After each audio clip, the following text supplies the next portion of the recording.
Let's first of all start with some housekeeping. I have muted everybody so that the sound and the quality of the presentation will be good. And if you're still having issues with the sound, you might want to close any open online applications on your system. And if that persists, you might want to contact Alex and see if he can help you. We will leave all of the questions to the end of the presentation. You don't need really to take notes. What we will do, we'll send you an email, and in that email you'll have a link to a Dropbox, and you will see the slides we'll be presenting to you, as well as the actual recording of this webinar, so you can listen to it again or share it with other colleagues. And there are a number of other documents, such as the research on IFS 8 or the remote assistance around the quality side.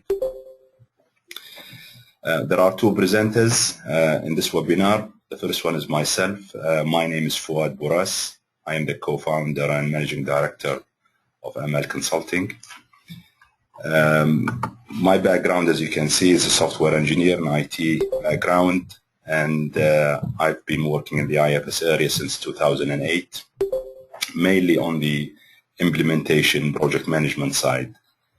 My colleague Mehmet, he is a senior functional and technical consultant. He used to work for IFS, and he has got extensive experience really in multiple global implementations, and he's going to be the main presenter regarding the functionality of IFS for quality. Before we start, just a quick 2 seconds on our company. We are based in the UK.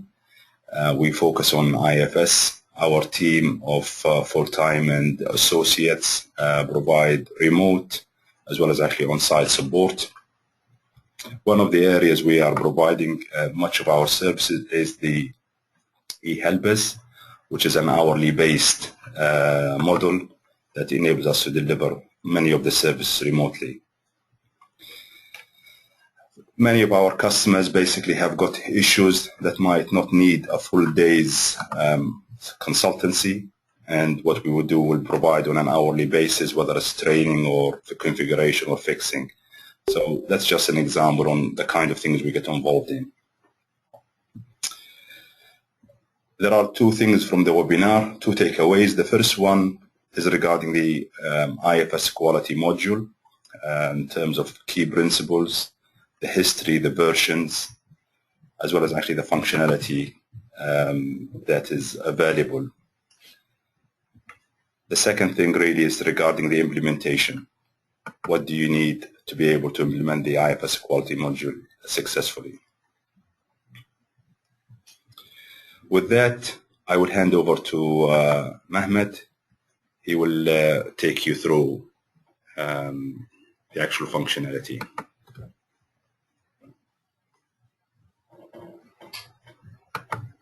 Bear with me for 1 second.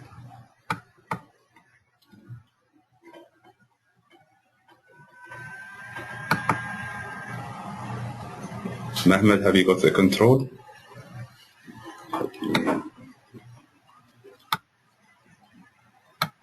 Unmute you. Hello? Yes. Hello?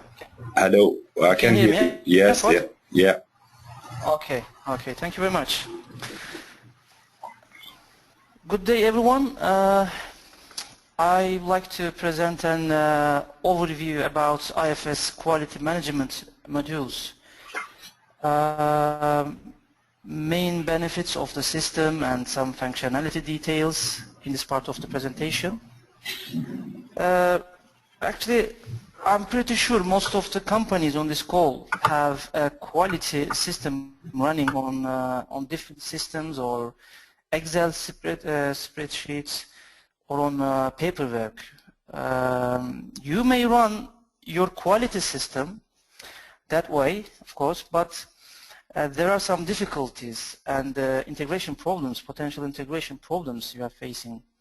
On top of that, we all want to keep entire business processes in our ERP system. And quality, I think, is one of the most important elements of our business.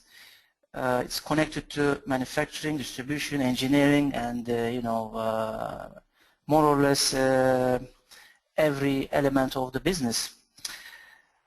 You can implement your IFS quality module and integrate to your processes, because quality is a part of your process, and I think it should be part of your ERP system, IFS system. Okay. By definition, quality management ensures product or services is consistent in an organization, and it has four main components. Quality planning, quality control, quality assurance, quality improvements. IFS is covering all these areas and has some special solutions related to each area. I will be giving you, of course, some details during the presentation. Okay, here is an overview of IFS quality screens. Screenshot is taken from EPS 8 Service Pack 2. As you can see, package has quality assurance, FMEA, quality control, and control charts. Of course, there are other quality elements and functionalities exist in IFS, integrated to other IFS screens too. But I took this one here to at least give you an idea about the package. Here on this slide you can see enhancement of IFS functionality over the years per version. This will be available for you after the presentation, as Fuat mentioned. You can check in details and see what you have in your system. If I need to summarize, as you can see in FMEA is available 2004 Service Pack 1. In IFS 7 there are lots of new developments, and EPS 8 we have QA module. But I think QA is available for 7 and 7.5 too. I will be explaining that during the presentation. Okay.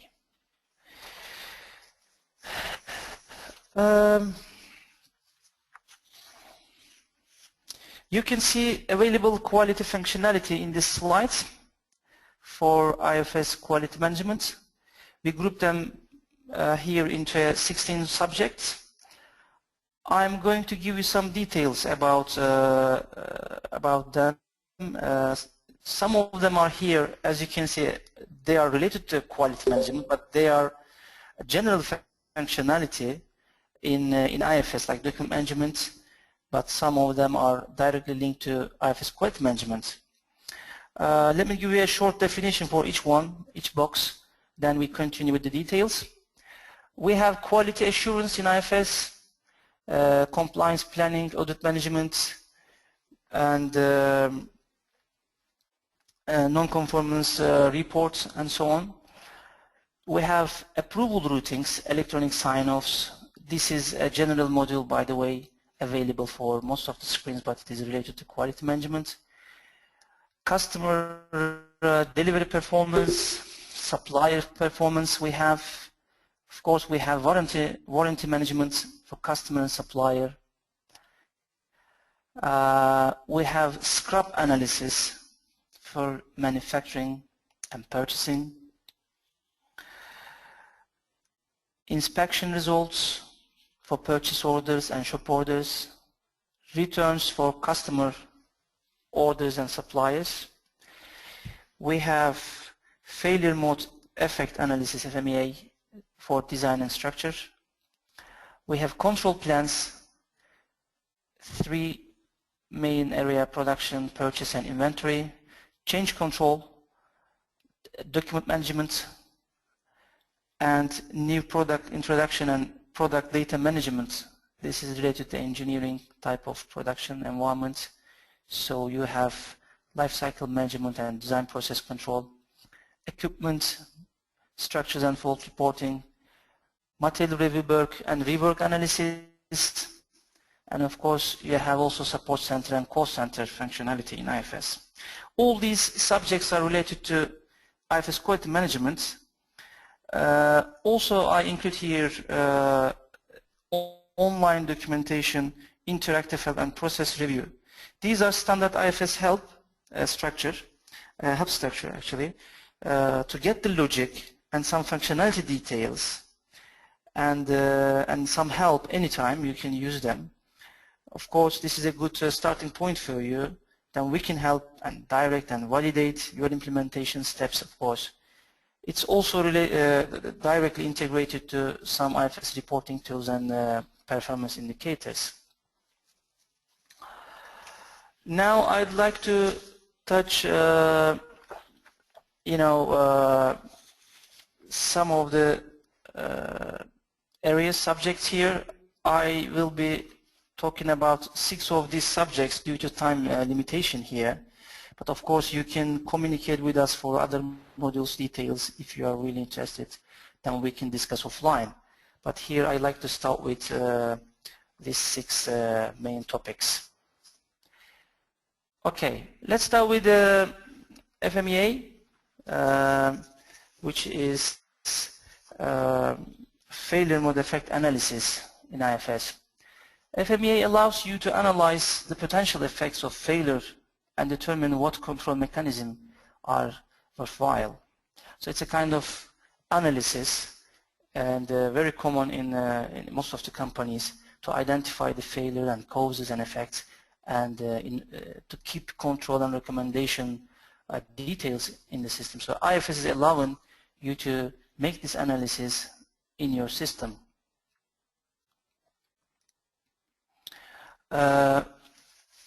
You have design and process FMEIs you can use, providing standard for parts or suppliers and processes, supports the calculation of capability indices for any process, and you can use third-party softwares to analyze statistical calculations. It's allowing you to do that. If we have a very quick look at the screens, you can define FMEA functions and failures based on each function and the causes. So you have for each function some effects and causes, and of course you have risk priority number. The calculations here. You can define all these in the system, and this is a base actually to record all this data, and on that screenshot you can see a graphical view. So here you see we have a BOM type manufacturing and then alternate, and we start putting the functions and failure and effects. As you can see, you can just dig into the details. It's really easy to control and see what's going on. And of course, IFS is based on this one, creating some graphs for you. Like here you have severity and RPN graph. Like there is a case and more cases than 1, so they are yellow here, and this blue area is a region limit. So all these are available in the functionality. Let's continue with control plans. In IFS, control plans are one of the core elements of quality management. Mainly control plans are documents to control mechanism that reduce the causes of potential failures, increasing the probability that causes will be defected if they occur. You can establish 3 control plan areas. One is manufacturing, the other one is purchasing, and inventory. So what we do is actually, for a manufactured part, you are defining a control plan, all the steps, and you define where control are needed, what controls are needed, and how the control is performed. And of course, the action to take if problem persists. So you create an analysis based on your control plans. Of course, you print your control plans before the testing. The guys goes and make testing, register the results, and complete the process. Based on all this information, you have statistical process control charts, capability indices. You know, SPC allows you to ensure that your processes are reliable and distinguishing common causes of process variation from special causes. So it's a kind of control flow for proactive quality control.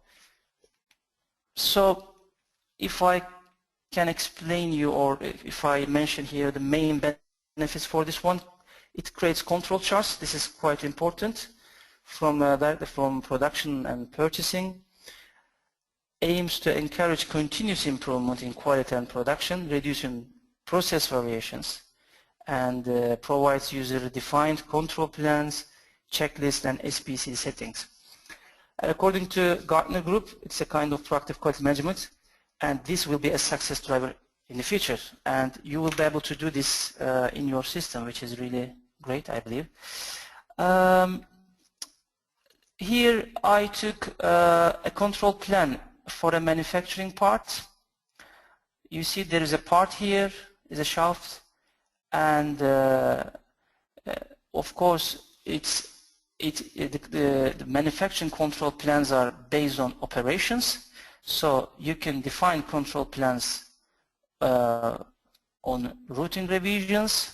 For each revision and each operation you can define control plans. So here you see you have some data points, and then you define your norm type and the inner and outer values and nominal value and everything. Then of course system allowing you to put also some checklist for this testing. So what you do is in this plan, such as an example here, as you can see, so you can direct your tester what to do, what you're gonna measure, or what you should do, and all these details. And these are of course available later on control plan printout. After you make this all these plans based on your operation, it could be a shop order or a purchase order or directly for inventory parts, you can start an analysis. After the testing, you come and fill in your results to analysis screen. So as you can see here, the tester came here, you put the values here, and then system is allowing you to create your statistical process control charts. Okay, so this is an example, an X chart and MR chart here. This is automatically created by the system. You know, as you can see, during the production you are testing, and IFS, you are just typing in IFS all the results, and IFS is creating the charts for you, and you will be able to, you know, analyze the production. And if something is wrong, like this one here, you see some values are going down, you can take some actions before it is out of the limits. So mainly control plans are giving us a definition of each control activities for production, for purchase processes, and even for inventory parts, and creates statistical process control values for all these. There is another subject here I like to talk about, which is inspection results. This is a very straightforward module for most of the companies, but I like to talk about here a bit more quality aspect of the process. For each purchase receipt, you can define some quality steps and measures, and system is allowing you to, of course, print documentation for the reception. System can warn you for over receipts. These are standard functionality in IFS. You can print barcode labels. You can set expire dates. You can type in some WDI references, and of course quality analysis. And you reverse and cancel the inspection. And you know, if there is after the inspection, system allowing you to, of course, defining the QA method and sampling code and everything. Then after you finish it, you can receive it to inventory. If there's a problem, you can scrap or return. And of course, you have a rework and credit returns. If it is a rework return, then your supplier is going to replace it. If it's a credit, purchase order line is closed. Okay, actually this is very straightforward, but it's very critical part of QA activity. I believe most of people here are really familiar with this screen. But as you can see, if you use this functionality like scrapping and return and all these, as you can see, you have, I'm going to talk about material review board. This is also connected, and of course control plans also here. All these types are available, and you have also quality control analysis and the quality control method. And you can also use sticky notes and some other documentation type of functionality related to that one. Okay. Yes, material review boards and rework analysis. Material review board is a specific functionality for handling the disposition of defective materials. It provides a formal and controlled review process for non-conforming materials. So we are talking about here some disposition materials, all these naughty ones. If you like to keep track of them, we are using this functionality. It's integrated with the shop order, purchase receipt, and inventory processes. And what you can track with the MRBs, details of non-conformance and non-conformances and source information. It's providing you a checklist dialog, inspection details by serial load batch, of course, where it is appropriate. Disposition details, if it is return or reject or rework or use as it is. And of course, you will be able to see the process of MRB, what has been done so far. And you have history logging. You can print MRB labels for item tagging. Okay?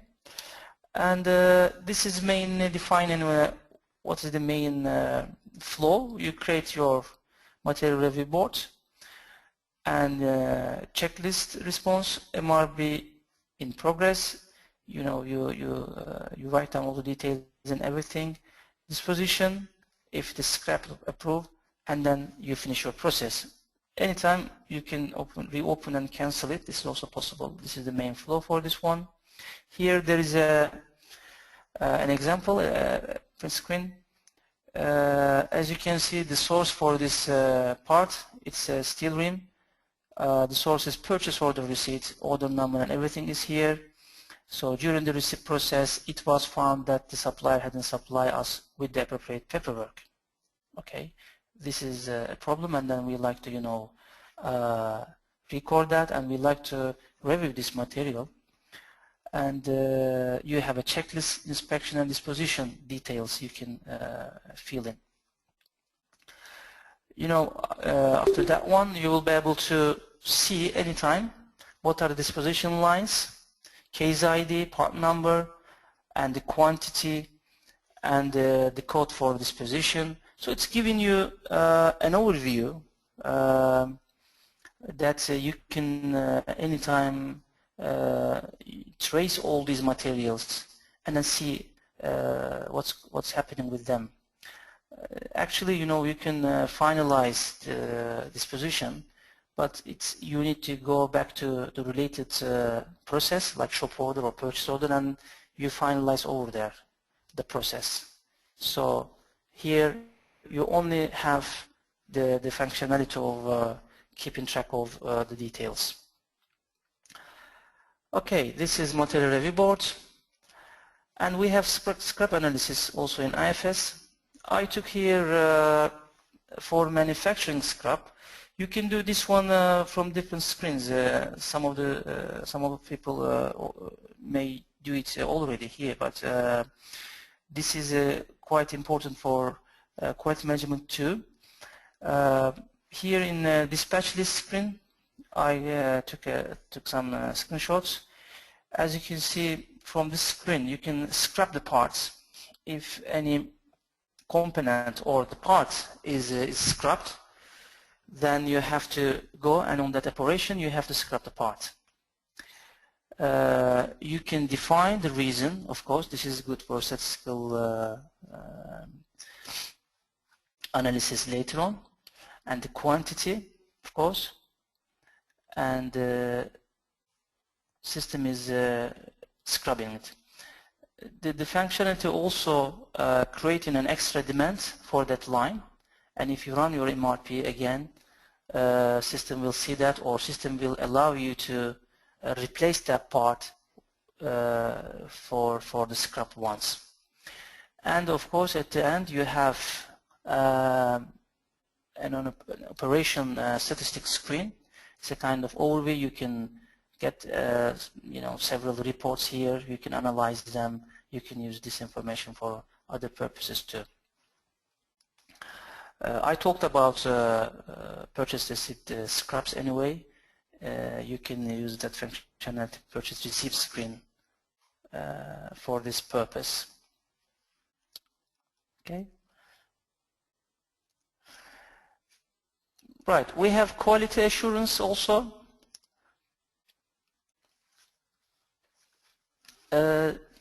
Quality assurance enables users to plan, compliance, schedule and execute audits, and if there is any non-conformance you can report them and record them, and you can keep track of corrective and preventive actions in the system. So as you can see here, the main flow here, compliance planning you can create. I will be showing you some examples here in a minute. Then you create your audits and you plan them based on that. And you have a focus area, of course, which quality related audit it is. And if there is non-conformances, also you create it, you keep track of that, and you finalize it. The quality audit is a key part of company's quality management system and is carried out to ensure that the company has clearly defined procedures and that it complies with this. An objective of quality audit is also to ensure continual improvement within the organization.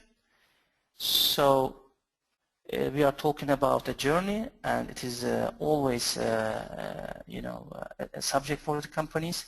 And quality audits are planned to take place at regular intervals and must be followed up. Make sure that any identified problems are resolved. Audit management in IFS applications supports the planning, generation, and execution of quality audits. So these are the main topics in this module. Here we have a compliance planning. It's a kind of overview. You have the year and the target month, business area, and the reference standards. As you can see here, reference standard description and level. So you will be able to see some details for compliance planning. There is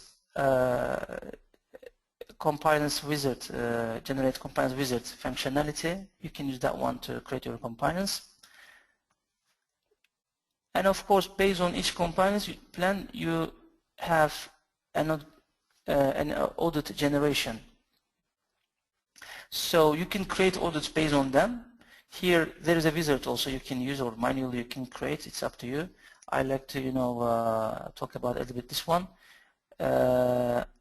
You type in here audit authority and some other details like audit type, audit group, and description. So if there is a connected project, you can define here, and you can say also which is the responsible internal organization, and so on. As you can see here, for an audit, you put more or less every details, and of course occurrences, once period or something like that. Okay, then you define your audit. This is also a very nice screen you can use in audit planning. The people who are responsible for QA in the companies, they have more or less a schedule like that one, and in IFS also we have the same thing. Here we have we can see what audits are coming for each month. You see, and their scheduled, and they are scheduled, and their states also here can be seen. And I have to say also, you can create audits for customers and suppliers. This can be also seen here. So you have a kind of overview after you create your audit plan. Okay, this is the screen after creation of audits. All the details are also seen here. Audit ID and details and everything. You can, of course, any screen attach your documentation with document management.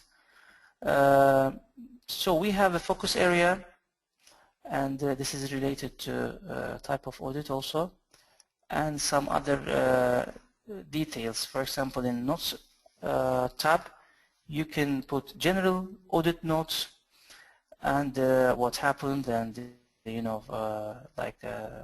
what checked and what happened. Also internal audit notes. System is keeping this, it's available, and it could be printed. So if there is a non-conformance, then we create non-conformance based on our audit. So this is the next step for us.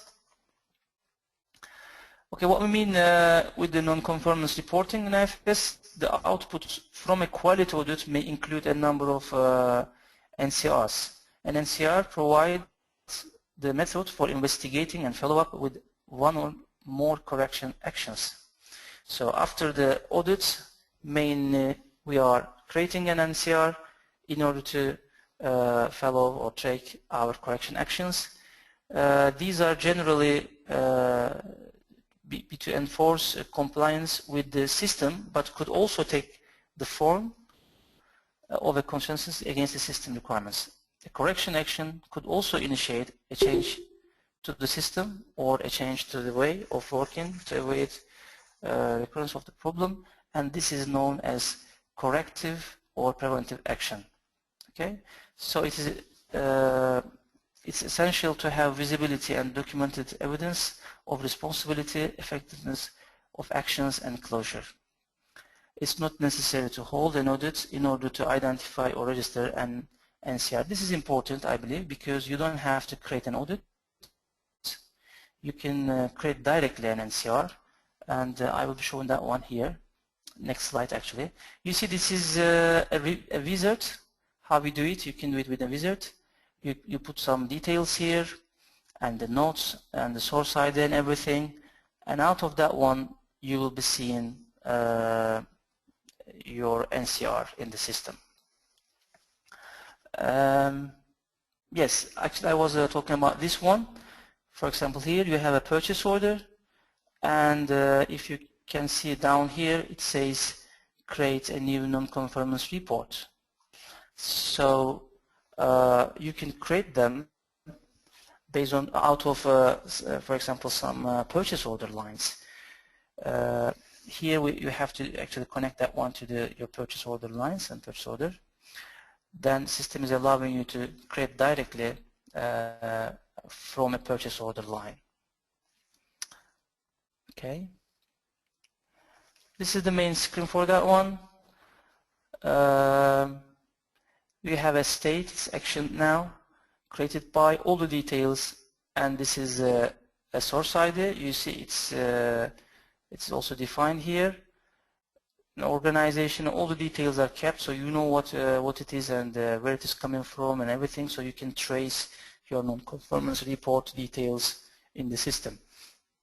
System is also, while it is created, system is asking you if you have any media, like a photo, and then it's attaching them not only for documents but also media formats, and that's also possible. But I think this is in IFS 8 Service Pack 2. So in Service Pack 1 you can use also documents. Then you have correction actions. Here you define what you're going to do with this, and then this defect type, severity, disposition code. You know, all these details are you know, here. Then you have corrective and preventive action. Here, as you can see, you know, out of an you know, an NCR, we have some corrective and preventive actions. Here, all the details are kept from NCR, and then you have some notes. These are, you know, really handy free fields, especially in quality assurance. You will need this type of free fields, free text fields, in order to, you know, keep the details and create some paperwork out of this, and so on.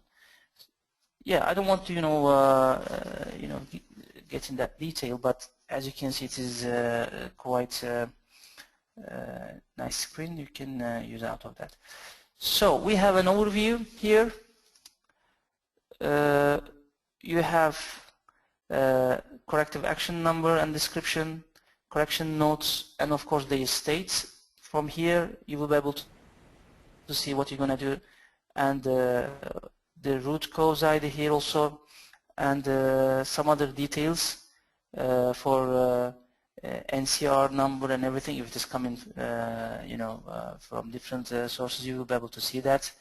Of course you have target dates, who is responsible for that one. Root cause analysis, you can do it also in the system, and you can determine effectiveness and closure, of course. It's a nice overview screen for us. So if I need to summarize the benefits, it's first of all fully integrated quality audit management solution inside the system. Supports compliance planning, audit management, and audit execution. All these steps are included. Fully integrated non-conformance reporting solution, and you will be able to create your NCRs from directly any IFS screen, like adding a document. You will be able to create NCRs. Supports correction actions, including disposition, target completion dates, responsible person, verification and closure. It supports corrective and preventive actions, and it provides root cause analysis and effectiveness. It's available for IFS 7 and 7.5 according to IFS, but I think it's better you to contact with them to get more details about quality assurance.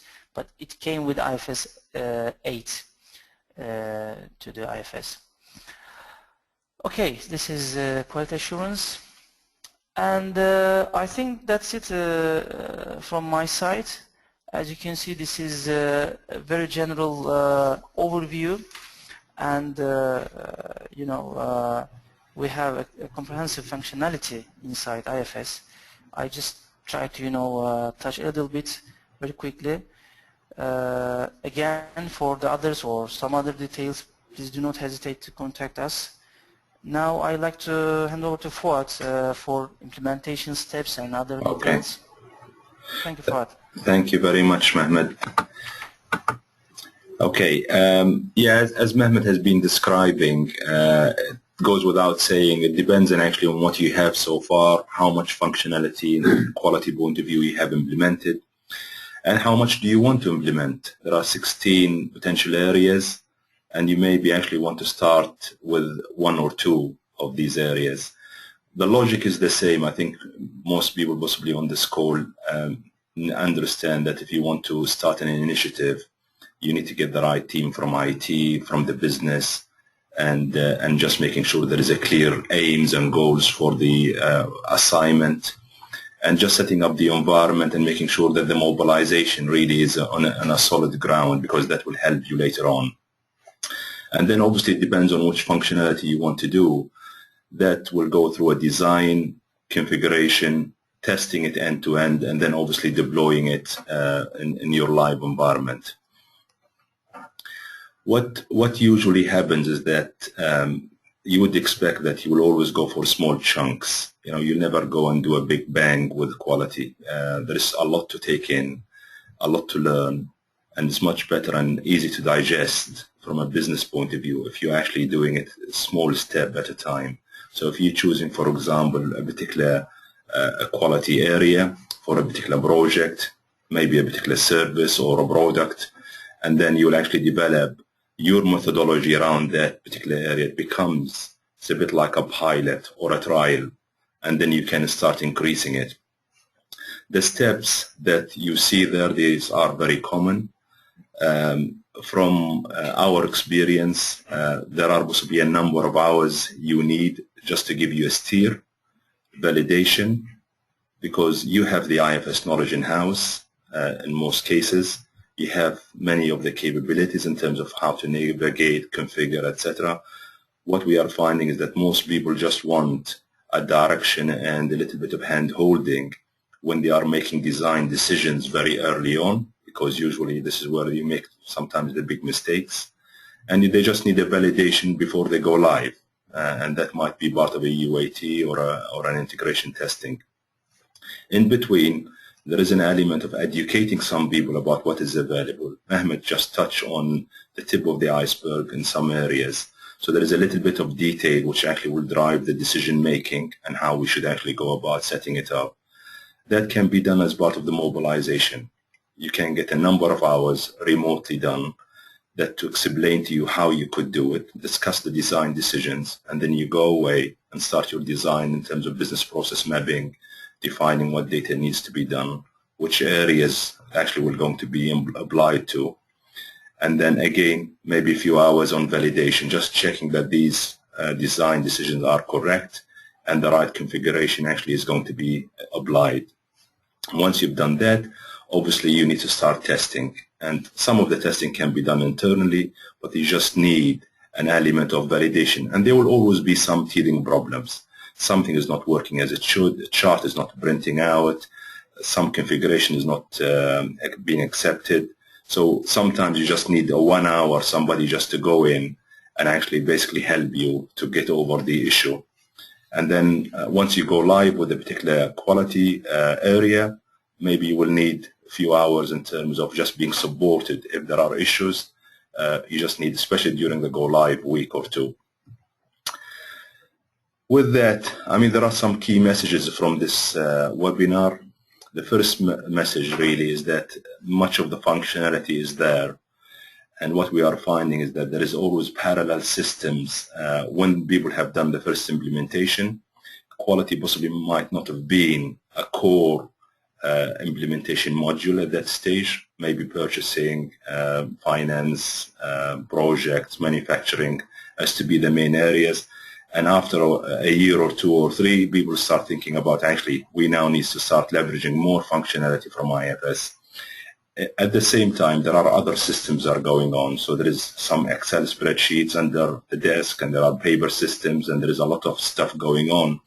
And what is really useful, as Mehmet said, wouldn't it be nice actually to bring an integrated quality vision and having a single view on the quality using your IFS system as to be the basis for that?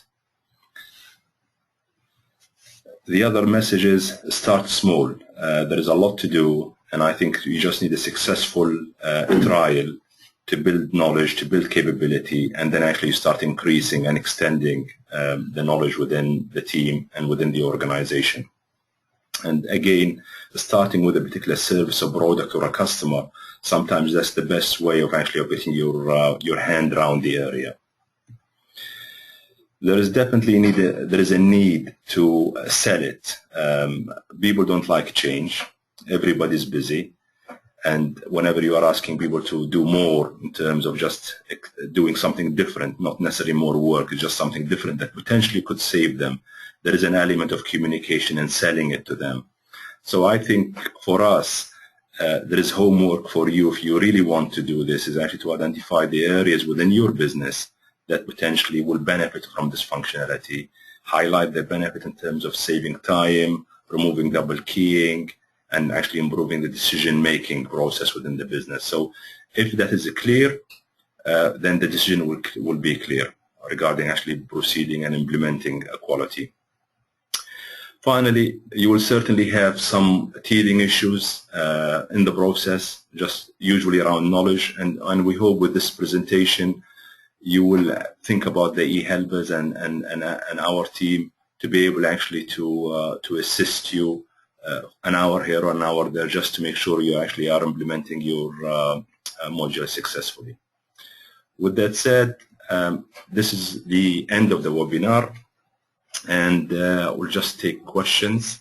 I'll just unmute you now and hopefully take a couple of questions. Okay, you are all now on mute. Can you hear me?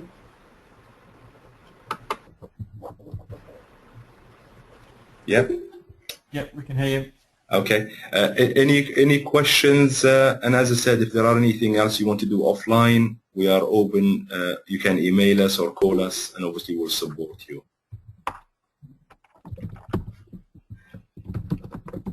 Thanks very much. That was really useful. Could you explain how the remote assistance is provided in practice? Say, for example, if someone gets stuck, or for example, for connectivity.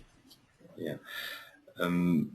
Yeah, I think this depends really on the customer situation. Usually, we get connected to the test environment to the client, and let me just mute you again, just to make sure that the sound's clear. So what happens is that we getting connected or engaged. We possibly spend 1, 2, 3 hours just understanding what you're trying to do and see if we can assist. Very likely that we will be asking for connection to the test environment so that we can actually see what your data and how you've set up, and you can ask you some specific questions. And then at the end of that, really, we'll be able to, you have got two options. One of them is to go for on-demand, and that's actually just no expiry date. It's a flexible way. Use us as and when you need us. And the other option is actually for do a statement of work that might be 20, 30 hours for a particular assignment. And again, you use us specifically to do a specific tasks for you. So answering your question really is that we usually do a lot of the stuff remote.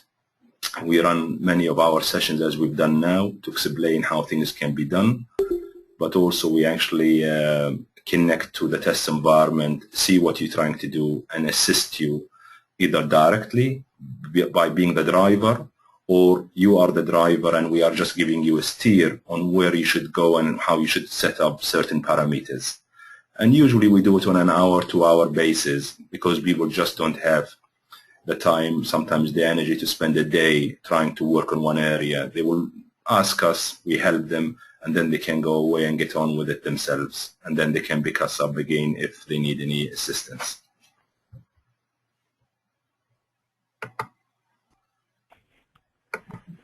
Okay. Any further questions? I have a question.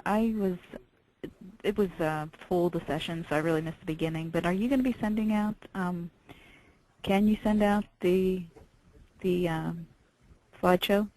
Yeah, absolutely. At the beginning, we said that we will send you an email with a share folder as a Dropbox, In that Dropbox, there will be the slides and the recording of this webinar and a couple of other documentation just to assist you. So everything we've been doing, it will be actually in a shared folder on a Dropbox.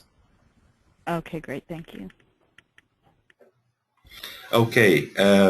Thank you very much for your time, and we look forward to seeing you in the near future and working with you in the future. Thank you very much. Thank you. Thank you. Bye-bye. Thank you. Bye.